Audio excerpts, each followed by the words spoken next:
Всем привет! С вами Зик, и в этом ролике мы поговорим о нашумевшей в Китае MMO Action RPG Crystal of Atlan.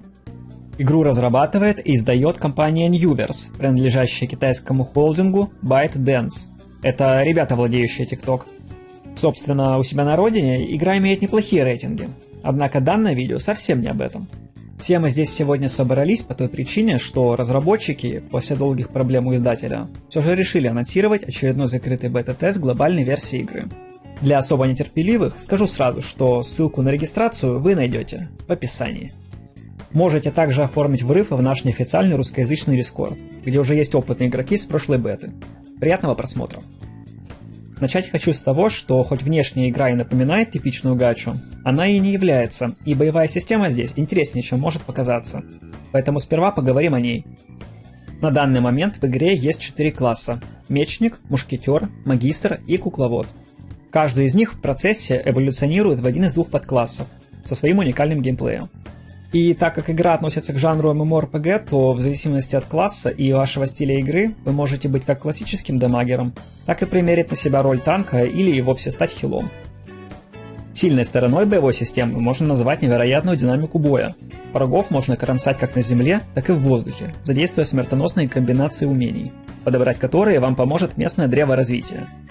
Здесь знать следует то, что игра хочет от вас того, чтобы вы продумывали цепочки скиллов. Поэтому из 10 умений, что вы можете поставить на панель, в момент будет доступна лишь половина.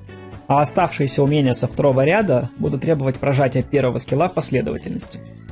Данный подход хоть и накладывает некоторые ограничения, но зато позволяет весьма креативно подойти к созданию собственного билда под конкретные цели в игре. Также, начиная с определенного уровня, игроку в PvE будут помогать пэты. Эти ребята расширяют возможности вашего билда за счет своих собственных навыков, которые добавляются на вашу панель. Одновременно можно иметь до 2 пэтов, и они будут прокачиваться вместе с вами по мере использования. Степень их влияния на ваш итоговый урон или другие показатели оценить достаточно проблематично. Однако будьте уверены, что бесполезными они точно не будут. Однажды настанет ситуация, когда вы будете благодарны за их существование. Теперь поговорим о мире игры и о том, как здесь выглядит прокачка. В этом мире, наполненном магией и технологиями, некогда существовал единый континент Атлан. Его поддерживал столб мира, что являлся средоточием бесконечной энергии и невероятной мощи. Столб этот окружали мощнейшие магические бури, что не позволяли исследователям достичь его. И вот однажды в ядре этой штуки произошел сильнейший взрыв, что разорвал Атлан на небольшие участки суши. Прежняя цивилизация была уничтожена. Оставшиеся после взрыва острова стали парить в небесах. Излучаемая столпом мира магическая энергия со временем напитала собой все острова, сформировав на них уникальные климатические условия. Связь между островами до изобретения дирижаблей была невозможна, и народы, жившие на них, развивались в полной изоляции. Однако с течением времени технологии в своем развитии совершили гигантский прорыв, и настало время изучать артефакты прошлого. Среди них наиболее ценным является легендарный магический кристалл. Многие верят, что он является осколком того самого столпа мира. Если верить слухам, то кристалл обладает практически бесконечным запасом энергии и является ключом к пониманию фундаментальных принципов магии. И, как вы уже наверняка догадались, речь идет о том самом кристалле Атлана. Собственно, в этом мире все пытаются его заполучить, из-за чего уже не раз случались масштабные войны. Наша же история в этом мире начинается с того, что мы, как путешественник, после небольшого обучения с демонстрацией классов, прибываем на мирный островок Люмивиль, где, по слухам, как раз и находится всеми искомый кристалл. Деревня в Люмивиле является хабом. Такие места есть в каждом регионе, и в них можно взаимодействовать с NPC и другими игроками. И пока мы не покинули это прекрасное место, я бы хотел обратить ваше внимание на то, что разработчики не стали делать редактора внешности при создании персонажа. И изначально вы появитесь за дефолтной для вашего класса внешкой.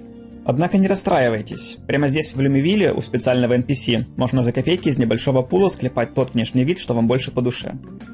Знаю, это далеко не самый богатый выбор, и вы скажете, что в игре должен быть лучше. Поэтому более сексуальные способы сделать красиво мы разберем отдельно. Поговорив с местными обитателями и двинувшись дальше, вы познакомитесь с системой прогрессии. В каждом регионе сюжет проведет вас по небольшим локациям, где в процессе нужно истреблять мобов и искать сундуки. За их прохождение вы получите различные награды для развития персонажа и доступ к более сложным вариантам этих локаций. После закрытия всех локаций в регионе вам откроется главный данж, в котором вы будете фармить шмоты, рассчитанные на максимальный уровень для этого региона. А на более поздних этапах игры вы увидите и другие активности. Будет что-то похожее на совместную бездну, гильдейские активности и даже рейды. Но в рамках этого видео мы не будем в это углубляться. Стоит отметить, что в игре присутствует система таймгейтов на сюжетные задания, а также есть энергия, которую вы будете тратить на поход в подземелье. По этой причине бесконечно фармить шмот и пушить сюжет не получится, поэтому если вы вдруг уперлись в стену, то стоит пройтись по другим активностям. Или взяться за прокачку твинка. В этой игре это лишним не будет. И раз уж я упомянул фарм шмота, то настало время поговорить и о нем. Помимо денжей, шмот также можно получать и крафтом. Вам понадобятся материалы, добытые в тех же подземельях или полученные при разборке ненужного снаряжения. Шмот можно точить за голду и специальные материалы. А если вы получили экипировку лучшего качества, то точку выше 10 уровня можно перебросить, отделавшись лишь небольшим штрафом. Зато с нуля новую шмотку точить не придется. Кстати, отмечу, что подкласс можно бесплатно менять, вплоть до возвышения на уровне между 40 и 50. И если вы планируете часто свапаться в начале игры, то вам также придется позаботиться об оружии на каждой из них. Видите ли, у каждого подкласса оно свое, и точить его придется отдельно. Также существуют различные инсигны, усиливающие снаряжение и дающие статы. Статы в игре могут как просто повысить ваш урон и выживаемость, так и усилить другие показатели, сократив, к примеру, время отката скиллов или длительность анимаций. Кроме шмота, статы также можно получить за титулы, которые вы получаете за различные игровые достижения. Круче тот титул, который дает больше полезных статов. И, наконец, отдельно стоит упомянуть донат и премиумные внешки, которые тоже внезапно дают статы. Стоят они, конечно, недешево, но часть из них выглядит весьма достойно. Также их можно получить, например, с боевого пропуска или специальных донатных паков. И, как видите, они даже в сет собираются. Более того, у внешек даже есть целая система распыления и крафта. Это уже что-то на богатом. Помимо этого, ранее упомянутые в ролике пэты также имеют своих премиумных сородичей, с куда более полезными навыками. Согласитесь, запашок пей-ту-вина после всего сказанного стоит довольно-таки сильный, поэтому давайте поговорим о том, как же выживать фри-ту-плейщикам. В игре есть непередаваемое и передаваемое золото. С непередаваемым все достаточно однозначно, за него вы качаете экипировку. А вот передаваемое ценится больше, ведь его можно потратить на аукционе. Помимо купли-продажи шмота, там есть возможность купить премиум-валюту у донатеров. В итоге в плюсе все. Киты получают дешевую голду, а вы постепенно можете накопить на желаемую внешку или пэта. А теперь пришло время показать вам лучшую часть игры. Да, не удивляйтесь, это PvP.